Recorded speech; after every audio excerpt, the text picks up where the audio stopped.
Praise God. Nagatimbaya ako sa ngalan sa atong Ginoong Kristo. This will be our final chapter of our message. O niya, hinaot pa nga for the past 4 days that we are here, daghang pagpakigsulti ang Ginoo kanato. I am sure of that. I would like to have some grateful appreciation sa first of all, kay mo biyahe na mi ugma. And we need your prayers. Mo biyahe na mi ugma with our car nga maayo kayo ang andar. Mas nindot pa katong wala pa maguba.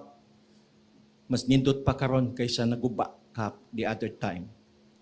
And we are grateful to the Lord kay with all of these, daghang mga kasing-kasing tabang sa amo, sa wala nakadungog sa among testimony, pag-anhin namo dinhi, nag-breakdown among car, nagbuto ang radiator sa tunga-tunga sa lasang. Onya, what in the world nga naapoy nag-overheat po ang ilang sakyanan in front of us. So, to make the long story short, gitabangan mi, gidala silang farm, then afterward, walay ingon nga magpabayad sila.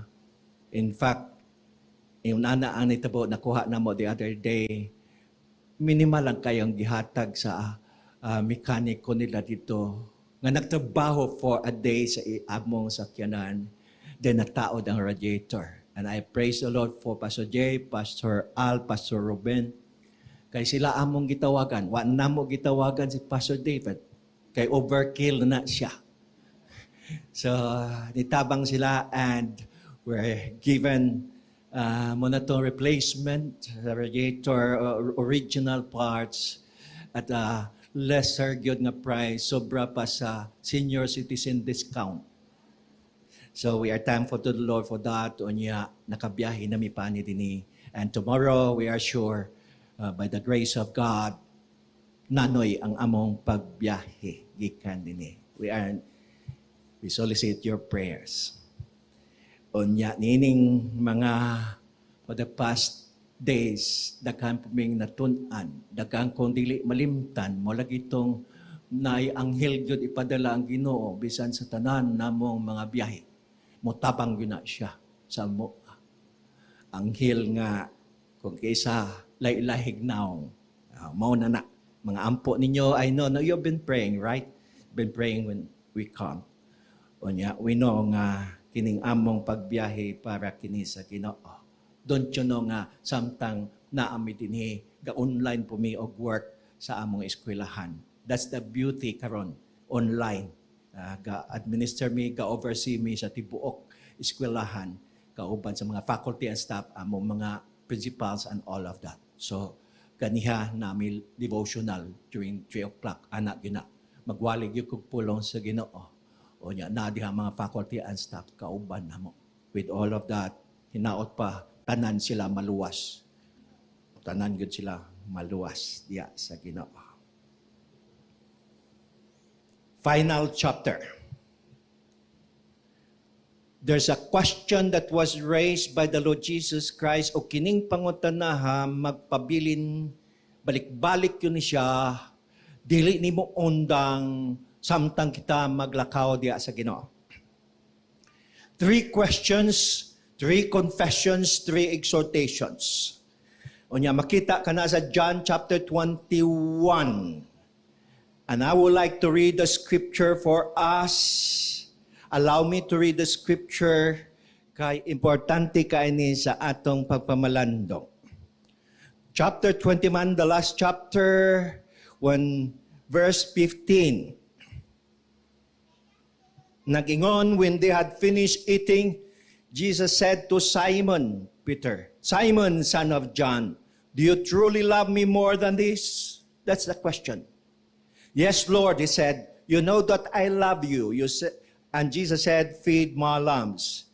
Again, Jesus said, Simon, son of John, do you truly love me? He answered, yes, Lord, you know that I love you. Jesus said, take care of my sheep. The third time he said to him, Simon, son of John, do you love me? And Peter was hurt because Jesus asked him the third time, do you love me? He said, Lord, you know all things. You know that I love you. And Jesus said, feed my sheep.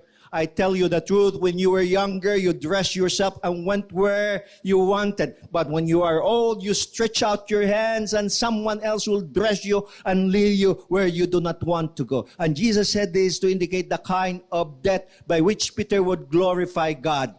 Then he said to him, follow me. Mag-ampo na kita.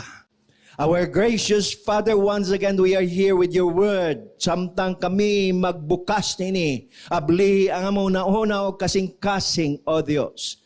Among mga kasing-kasing nga andam mo dawat sa imong pulong o sa imong pagpakigsulti. Na ikahom ang imong pulong Ginoo sa paghatag Ginoo sa matag usa nga pagkinahanglanon. You are more than enough. I will continue to have this battle. Kay ang battle Ginoo sa palibot na mo, it belongs to you. Sa bisan unsang paagi Ginoo, naay mga eksperyensya kasi natiad na mo. And we know, Lord, for the past 2 years plus nga mga months Ginoo, niagi og pandemic, and for all of these realities of life, mga narratives sa among istorya sa kinabuhi Ginoo, naagyog ka nga nag-uban sa matag usa ka namo. And we are thankful, Lord, for that. Thank you, O God. Illumine our minds through your Holy Spirit's presence. And this is our prayer in Jesus' name. Amen. Amen.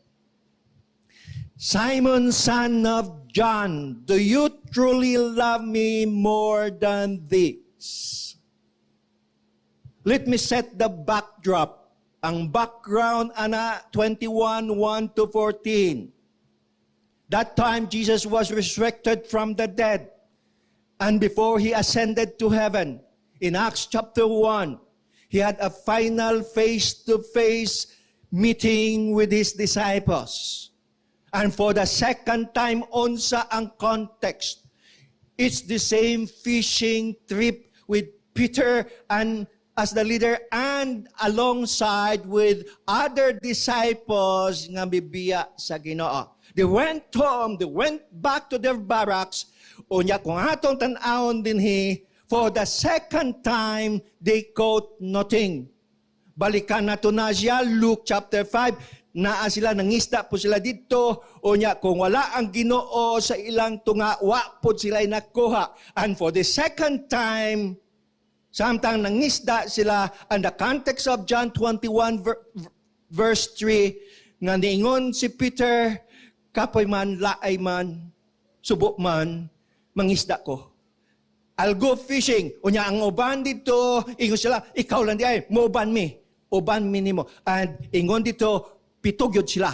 The 7 Galilean fishermen, mga bagtit, dugay na nangisda.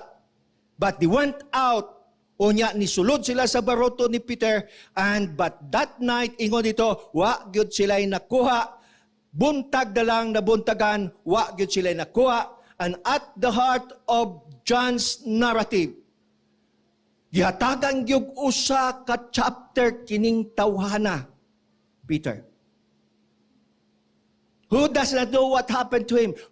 Who does not know what will happen to him? Pero nakabalugyot ang tanan nga nag-uban niya. He denied the Lord Jesus Christ 3 times. He is a failure. And he was frustrated. And he does not know what to do. And the only thing that could give him a comfort is to go back to his old profession. Maglingaw-lingaw siya, magbalik sa iyang unang mga profession. Muna nang mangisda siya. Kung Pilipino lang ni siya, mingon siya, bahala na ning unsay may tabo sa akong kinabuhi. And it's a shame to deny the Lord. So, iya nang limod ang Ginoo. And he is saying to himself, na unsa manggug ko ato. Daw nag-una manggod ang akong tikal. Nag-una akong hambog. Tikalon man kaay ni si Peter manggod. Nanganti manggod siya nga, inya, Lord, ang iba, ang uban, sila, Lord, mubiya sa imo, pero ako, dili gyud ko. When the Lord Jesus Christ asked them that question, kinsa man din mubiya nako. I immediately, ingon si Peter, dili ko, sila siguro. And it was so sudden the events happened, we know the story. Wala kapanimbang si Peter sa ginakop nila ang Ginoo, nakabunot pa gani siya sa iyang binangon o sa espada, putulgod ang dalunggan ni Malchus, pero girebuke siya sa Ginoo, ingon sa Ginoo, dili ingon ana ang kingdom sa Ginoo. Nyagikan adto, after that, he was so afraid, nagpahipi lamang siya sa daplin, unya gisundan niya ang Ginoo sa layo, ingon dito, from the distance, gisundan niya ang Ginoo sa pagdakop, gitaral dito sa nakalahi ng mga tao, personages of Jesus Christ, unsay nahitabo na may nakakita niya. Na nakakita siya. Kaysa palibot, daghamang marites dito. And immediately gisukit siya. Ingon la, kauban ka no. Kauban ni, nakita na mo ni, kining tawhanan na. Kauban ni, aning, ako. Ingon niya, dili, wala. Nananapoy usa ka babae ito, chismusa pod. Ingon niya, kinilagi siya, kauban na sila. And three times good. And for this, 3 times nga pangutan na ingon siya, dili oy. And ingon pa ganito, nangulipas yun siya. Siguro naglagot siya, kulit, may bok. And after that, mitugtugaok ang manok. O dito niya nahinduman, ingon sa Ginoo, Peter, before the cock crow, ibo ko i-deny katulo. O niya, nagtagbo ilang pananaw sa Ginoo, pwerte niyang ulawa, o niya, miguwa dito siya, and he wept bitterly. May dangoy-ngoy, ingon sa Bisayan version, may dangoy-ngoy siya atubangan sa Ginoo dito sa gawa. Bisan pagilansang ang atong Ginoo, naalang yapon sila sa layo. Si Peter siguro nagbasol, naginolsol, o niya karon, ingon siya, maayo pa mangisda ko pawala sa akong kagool, sa akong gibati. But di malas daw siya. Nga naman, failure na pod pagpangisda. Kung na may malas o swerte, di kumutuan na. Ingon siya sa iyang kugalingang wa na ni. Failure ang akong kinabuhi, failure pag papangisda, asa naman siya. And I like the context of John 21. Supposedly, kung atong basahon ang John chapter 20, pwede na mag-end dito si John sa pagsulat. Dito sa pulong, but these are written that you may believe that Jesus is the Christ, the Son of God, and that by believing you may have life in His name. Tama na to, but I like the word afterward. Afterward, nagpakita ang Ginoo sa iyang mga disipulo. Chapter 21, by the way, very important ni sa pagsugod sa kinabuhi ni ato mga napakyas. Some of us, a lot of us, if not all, had that experience of frustration, failures, falling away, dagan-dagan. Sometimes we are fearful, biya, sidelined by failure. There's a lot of, sometimes ang atong kinabuhi ingon anak. Daghan kayo mga business ventures nga, we are failure to ourselves. Nya, daghan kayong leksyon ana matun-an. But let me remind you nga ang Biblia nagpasalig bisan sa atong mga failures, padayon lang gyapon ang Ginoo sa pag-uban sa matag usa, because failures are not unusual in life. We have a lot of paralyzed situation. We have a lot of sideline. We have sometimes sa mga dula gani, we are bends. Sometimes ipalingkod ka lang una. And in the midst of it all, makita na to ang Ginoo mo agi. Ngano mo agi man Ginoo, ngano mo dool man ang Ginoo, kay wa pa siya natapos sa atong kinabuhi. He is not yet finished with us all. Mao na ang background sa John chapter 21. Verse 4, kung yung basahon, na usa ka tao miagi, wa nila mailhan, They thought perhaps some folks around, o nya, mingon lang sa ilaha, manghigala, naaba mo'y isda. Ningon sila, they replied, no, we don't have fish. So unsay gibuhat, na ay suggestion ni ining maong tao, ingon niya, nganong di man ninyo i-cast ang inyong mga net on the right side of the boat and you will find some. And they followed the suggestion. What's the result? They were struggling to hold the net because of the large number of fish. Gibutangan pagyog numero ni John 153 big nga mga isda. And immediately, John the Beloved recognized the person who made that suggestion and he told Peter, it is the Lord. And when Peter heard him after, iyang kuha ang iyang outer garment, kay mangista sila, gapurol man lang siguro siya, milukso siya dito sa tubig, and ingon niya, it is the Lord, and it is the Lord, and he jumped. And what did they say? Oh, what did they see? They saw a fire of burning coals. Nagbaga na ang Ginoo, na anay sinugba para nila. O niya, some bread, ingon ni John, some bread. And just imagine, Jesus was there, nakaunan sa ila, nag-andam, nagpamahaw para sa ilaha, sa ilang tanan. Giingnan pagani sila, bring some of the catch. O niya, ilang gibira ang ilang nakuha, perting daghanag yun, ingon gani ni John, full of large fish. But miracles, wala nagisi ang pukot, and they were invited, and ingon sa Ginoo, come and we will have a breakfast. Nag-breakfast sila kauban sa Ginoo. And Jesus, for the last time, ingon dito, took bread, distributed it to them, and he took the fish, give it to them. Kung pwede palang hungiton sila sa Ginoo. Nganong gibuhat ni sa Ginoo, God so loved the world. Remember this, kung naay balaang panihapon, naapoy balaang pamahaw, sila ang kauban sa gihapon. Katapusan na to lang pamahaw. Gipapamahawan ang mga nagbiya kaniya. Gipamamahawan ang tanang mikagyo sa pagdakop sa atong Ginoo. What a friend we have in Jesus. Ingon sa hymn writer, all our pains and griefs to bear, what a privilege to carry everything to God in prayer. 3 questions, brothers and sisters, 3 answers, and 3 words of exhortation. Because after their breakfasts, no words, wala yung kay nadunggan na ay nagsulti sa mga disipulo. Feeling guilty yun sila. And Jesus comes to Peter. Gipamahawan una si Peter o gipangutana. And this is the question, Simon, son of John, do you love me? Truly love me more than this? Unsang klase ning pangutanaha? Number 1. It's a personal questions. Simon, son of John, do you love me more than this? What do you think about the question? Do you think it's easy to answer? It's hard. It's difficult. You see, have you noticed something about the question? It's so personal. What's the name given to Peter? Unsay gipangalan sa iya? What's the name used in their conversation? You see, the Jewish people, biblical people, are very particular ba sa pangalan na siya. What's in a name?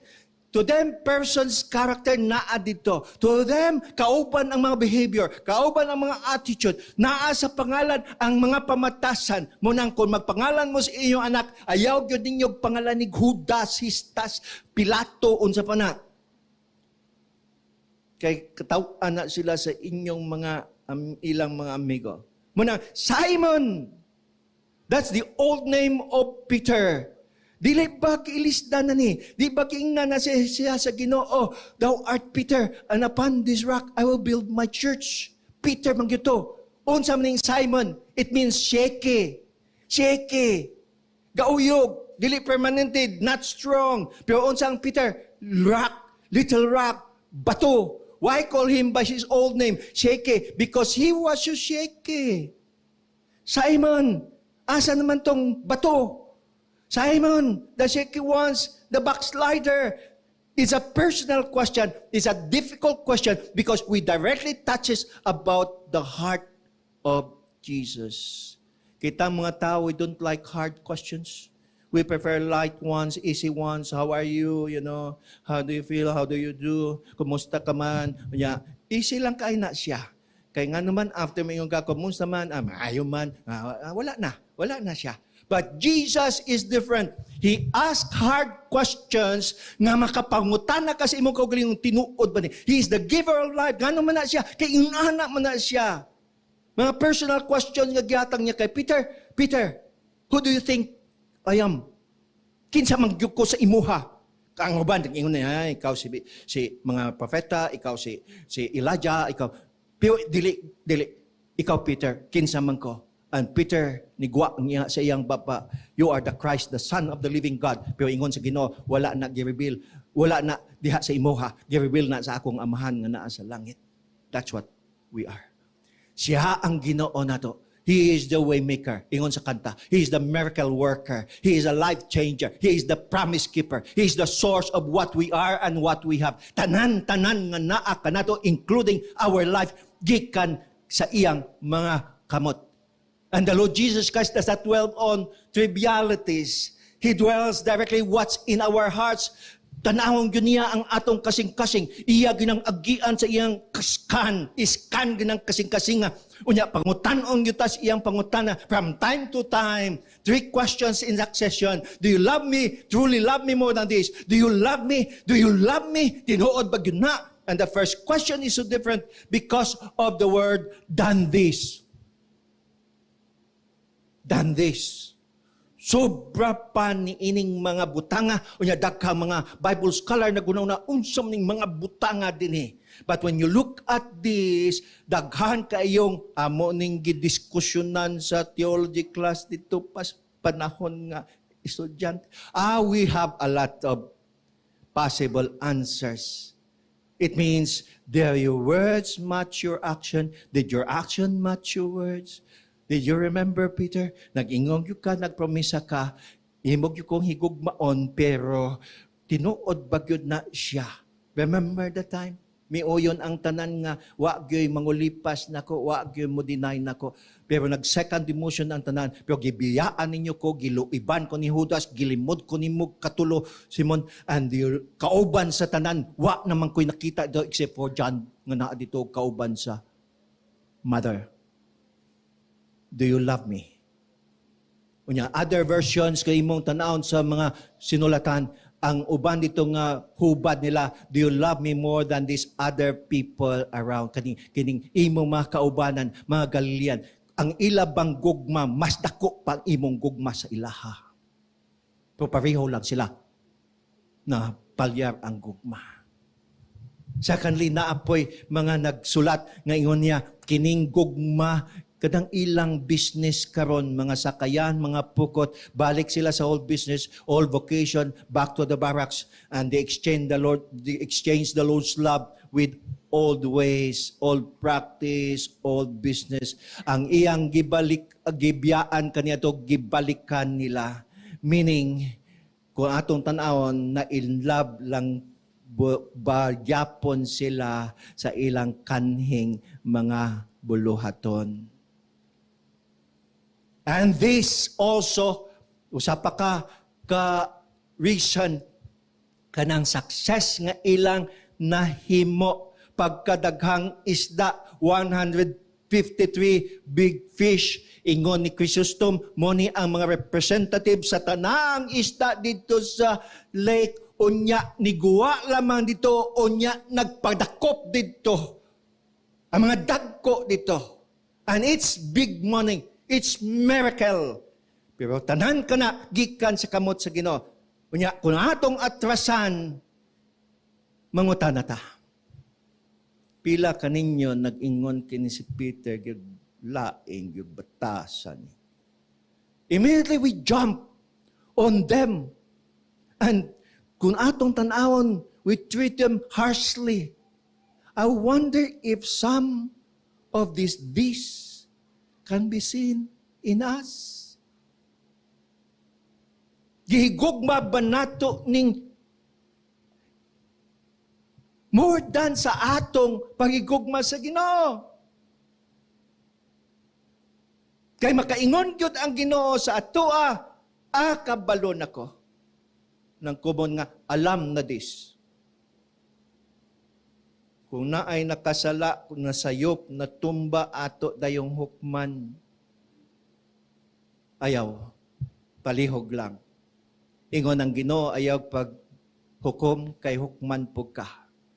Wala ta sa ilang sitwasyon, wala ta sa iyang gibati. Di gani ko kahukom kay Peter, nganong yung nanay iyang pamatasan at tubangan sa Ginoo. No.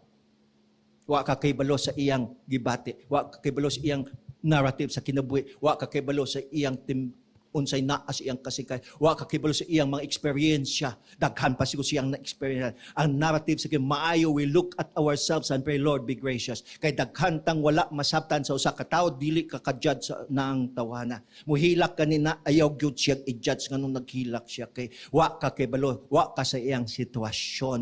Ang Ginoo lang ang nakahibalo. And let me tell you this, for love to be true, it must be personal. It cannot be proxied. That's why marriage, wala gay proxy sa marriage. Kinsa ba'y nagpakasal, mingon ikaw lang mong marcha dito, dinhilang ko na, kay gikapoy ko. Dili. Kay ang gugma manggod mga igsoon, personal gyud na siya. Ang maminyo, gusto mo maminyo, personal gyud ka. Muadto dito sa balay sa imong gihigugma. O nya, personal po ka, muadto dito mamalay. Personal po ka, nga mugasto gyud. Kaya ang gugma, expensive man gyud na siya. I've read the story of the young man who courted a girl he loved, but she refused to even talk to him anymore. And he decided, kining tawhana, niya, I will pursue that love persistently. Ako yung kwaon ang iyang kasing-kasing. And the way to her heart was through the mail. Kaniya to wa pa'y text, wa pa'y email, wa pa'y ana. So, through the mail, post office gyud siya. And kung imong padayonon, bisan naa sila sa usa ka lugar. Pero kinahanglan gyud iya ipakita daw love letters. Kaniya to ang love letters, magsulat ka karon, balik ana usa pa ka bulan. Pero dito man lang sila. So, love letters. Pero gipaagi niya sa post office. Every day. He spent all the stamps. Every day. Because love is expensive lagi. Yeah, 6 days a week, except Sunday. For 1 month. Wa gito back. She did not respond. So, he increases output. Di ni pwede. 2 times a day. So, mail siya sa buntag, mail siya sa hapon. Sige, pag-deliver ang postman. Okay, naamay stamp. So, na ng resulta. Sige, 6 months. Ihap niya more than 300 nga sulat. 300 nga sulat. 6 months. Na ang resulta. Abi mo sa resulta. Ang iyang gihigugma na minyo niya itong postman nga ulitao. Nga naman na, love is personal. Sige, mag-adto yung dala po siya. Nag-for spiritual laws po siya. God loves you and has a one. Dili pwede proxy ni siya. Di gani pwede isugo sa iban. Unsa ingon ni St. Augustine, a church father of Hippo, said, what does love look like? Ingon niya, kanang gugma, it has hands to help others. It has feet to hasten the poor, to the poor and the needy. It has eyes to see the misery and want. It has ears to hear the sigh and sorrows. Na ay madunggan ka nagilak, mo nang gugma, maminaw kagyod dito. And this is what love looks like. It's not just paper and ink. Dili pwede na sulat-sulat na aduan yun nimo. Lord, yun ka dito kung gusto ka. Kay kung wala na'y tawo, yun na'y lami. Pero naaday namin nyo nga sulat-sulat lang. Dili yun na pwede, di pwede. Kinalam didto gyud ka. Sulat-sulatan nimo kay ang sulat man gud wa nay feeling, wa nay emotion. Simon, son of John, do you love me more than this? Personal na nga gugma o napilitan lang ba na nga gugma o nagsunod-sunod lang ba na sa uban nga gugma? Naapoy na minyo kagitulak-tulak lang dili na siya maayo. Di na pwede kay tinud-anay ning atong gugma, pinatyanay na gani na siya hangtod sa kamatayon na siya. Secondly, it's a painful question. Ingon dito, when the Lord Jesus Christ asked Simon Peter 3 times, Peter was hurt. I imagine Peter responding without looking at the Lord Jesus Christ. Niingon siya, yes Lord, I phileo you. I love you as a friend. Primero pa lang na siya. Do you think Jesus is satisfied with that answer? Kung imong tanawon gyud sa original, ang pulong sa Ginoo dito, agapao, agape. Unya pero iyang tubag dito, phileo. So layo kayo sa reality. So wala masatisfy ang Ginoo. Kinahanglan mo mangutana pa gyud. Inana ang mga parents, they ask their children how the parents master the art of inquiry. Lami kay na sila mag-inquire. More than pa na sila sa National Bureau of Investigation. Naapay NBI, Nanay Bureau of Investigation. Grabe na siya. Nanay Bureau of Investigation. Inaana ang mga nanay nga makita nilang ilang anak na ay nabuhat, and sometimes the kids are less cooperating. Naman yun mga kids, iwas-iwas. And children, by the way, doesn't like Christians repeated. Di sila gusto i-repeat second times, third times. Balingog-mog kayo, balik-balik. Anong balik-balik man? Because it's a repeated question, it's hurtful, it's alingog-ngog, it's painful, it hurts, kay it convicts the heart. Number one, yun ang investigador ng mama, yung recorder niya, ang papa, minaw-minaw lang. Niya mangutana ang mama, did you do this? Ang bata, mingon, kusog pa. Duloy! Kusog pa kayo. Second question, are you sure you did not do this? Ana lang mama, simple lang. Thinking that the mother, naagyo ni naibawaan ba?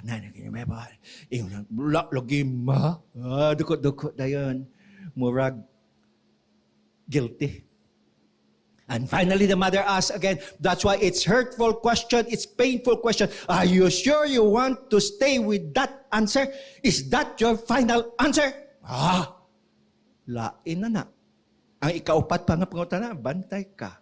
And the kid, mura po siya si Peter, ang mga kid, ingon sila, you know, mama, you know, kabalo baya ka ma. And that hurts. Do you know why Jesus pressed the issue? For one to be fully restored to Him, there must be full an acknowledgement, accountability of sin, and there must be full repentance in the heart.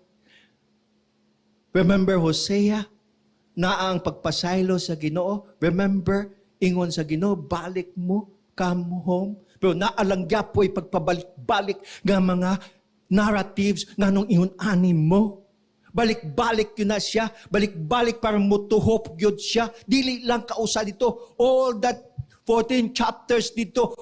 Gabalik-balik ang narrative sa Ginoo. Nag-ingon ganiyo sa ka-writer. Ang Ginoo, nasakitan gyud kayo. Sa Old Testamento, din sa New Testament, Simon, do you agree or do you agape me more than this? Lovest thou me more than this? Nunya kapila mingon si Peter, I have a brother love for you. I phileo you. Unya sa katapusan, niingon siya, yes, Lord. Yes, Lord. Kabalo ka na. Kabalo ka na. And that is how the Lord, 3 times He denied the Lord Jesus Christ. 3 times the question was repeated. Kay gusto sa Ginoo, makita gyud ang kasing-kasing. I wonder, brothers and sisters, kung kapilata pangutan-on sa Ginoo. Kay buutan man kayo ta, kausalan siguro, no? Pero basig, kaisa kagatos. Magbalik-balik ang pangutana. It's question about the heart. It's about love. How we failed Christ's love. How many times have we failed Him? What kind of question is this? Lastly, it's a persistent question. It's not just for Peter, by the way. It's for the whole church. Kay si Jesus Christ and His followers, mao man na permi ang iyang ginapangutana. It's a persistent, stubborn kaay na siya, sige-sige yun na siya, because the heart of God the Father keeps pursuing us.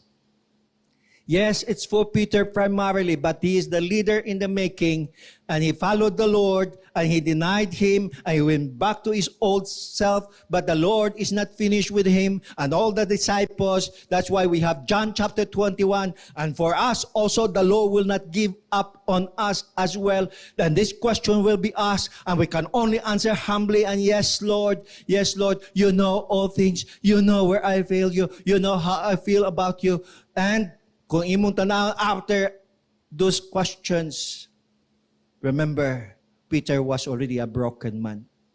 He repented of his sins. 3 affirmations, 3 commissionings. Ingon sa Ginoo, feed my lambs, pakana akong kadang gagmayng karnero. Secondly, feed my sheep, pagpasibsiba ang akong mga karnero. O niya, feed my sheep. Sa katapusan, pakana ang akong mga karnero. Follow me. Muna'y katapusan, follow me. Sunod ka kanako. Second time, come home to me. Balik nako. Kay naamang tayo mission pang buhaton, wa pa natapos ang Ginoo. Kung sa atong mga kaluyahon, murag nagluya-luya ta diha sa Ginoo sa pagsimba, sa pagampo, sa bisan unsang mga buluhaton nga angay nato siyang tan-awon. Muni akong gingon, mobalik ang Ginoo kay naa pa tay mission nga i-fulfill. The Great Commission remains. We have a work to do, service to accomplish. It's about the lambs. It's about the sheep. It's about unsay naa diha sa matag palibot nato. Gikinahanglan ka pa sa imong mga hinigugma sa Ginoo, your loved ones and your families. Naa ka pa'y purpose and mission and meaning para sa ilaha. Naa ka pa'y buluhaton, dili lamang sa imong buluhaton sa imong opisina, kay diha sa imong opisina gihatag na sa Ginoo kanimo aron maggamit ka sa Ginoo para sa uban. Bayaran ka sa Ginoo to your work. Unya para mahimo kang panalangin sa imong mga family, sa imong mga friends, sa imong mga barkada, mahimo kang panalangin wherever you are, and the Lord will really, truly bless you. The question, if there's no restoration by the sea, there's no Peter at the Pentecost. Kaya kung wala siya gi-restore dito, walay Acts chapter 1 nga dito, kauban sa mga disipulo, kauban silang tanan, they were at the upper room, ni konsad ang bala ang Espiritu. And after that, they were sent preaching in the whole city of Jerusalem. Why kahadlok, bisan unsay buhaton? Because they were fully restored. Di any question about sentimentalism, romanticism. It's a question that demands a decision. Nya sa matag usa nga nag bakasyon sa Ginoo. Now na ni balik. And the only thing that Peter could plead before God, before Christ, is to know ikaw Ginoo, naman imong kasing-kasing, you know everything. You know everything. And truly the Lord knows everything in us. Lord, you know that I love you. The only thing Peter could plead is the understanding of the heart of the Lord Jesus Christ. Kasabot na ang Ginoo kanato, kabalo na ang Ginoo sa matag usa. And finally, ingon siya, yes, Lord, I love you. Iunana ang pulong sa Ginoo. Magpabilin nga magpangutana. Diin man tamuadto kanang pulong sa Ginoo, padayon na siya. The word of God is quick and powerful and sharper than any two-edged sword. It piercing even to dividing of soul and spirit, and even to the joints and marrow, kanang marrow, utok diha sa atong bukog, muslusot dito ang pulong sa Ginoo, and is a discerner of the thoughts and intents of the heart. Makita niya ang imong huna-una, makita niya ang intention sa imong kasing-kasing. Mauna ang atong Ginoo, basta mangutanan na siya, kita niya ang tanan. And because of that, di yun niya gusto nga dili ta mabalik diha sa iya. This question is about the grace of God. Simple kayang question. Wala man ni siya theological nga question ini about tribulation, second coming, on sa ba. Wala. Di gani eternal security diniwa. It's simply, do you love me? Do you love me more than this? Kung imong tanawon ang nagdala kay Pedro ngadto sa iyang kamatayon mo na ingon sa Ginoo, kay balok ka o sa may tabo nimo na ay mo ilis lang nimo, di nimo may bawan. O nya mo adto ka sa usa ka butang lugar nga dili ka gusto. Pero mo na siya. When Peter was crucified, he was also crucified. Pero ingon niya, sa tradition tells us, when he was crucified, ingon niya, ayaw ko i-crucified pareho sa akong Ginoo. I-crucified ko upside down. Gibaliskad siya. Gibaliskad. Christian life is a journey na iadtuan. And the heart of Christian life is discipleship. Unsa nang discipleship? Relasyon diha sa gugma sa atong Ginoo. Maglakaw ta permi sa atong kiswanong kinabuhi. Magpangutana ta permi naa pa ba'y pitik ning akong kasing-kasing sa imo Ginoo. Sa matag lakaw nato mo na siya. Kalimti lang ninyo ng mga question about theology kay naay daghang nag-away ana mga unsa pa na mga tulip ni Calvin, unsa ni Arminius, kitsa pa na away-away sila ana. Ayaw magpag-away ana. Ang atong awayan kining question sa Ginoo about love. Do you love me more than this? Kay mo ni maghatod kanimo sa imong paglakaw diha sa Ginoo. Mangutana ko nato, in love pa ba kita sa Ginoo? Muna ang question. Kaya ang Ginoo nasayod ta, nahigugmag gyud siya sa atoa, balik-balikan gyud ka. Di gyud ka patulgon sa Ginoo. Constant manguna nga gugma. Samtang didto ka kaniya kaniadto, bunya ni biya-biya ka. Unsa may imong tubag ana, balikan gyapon ka.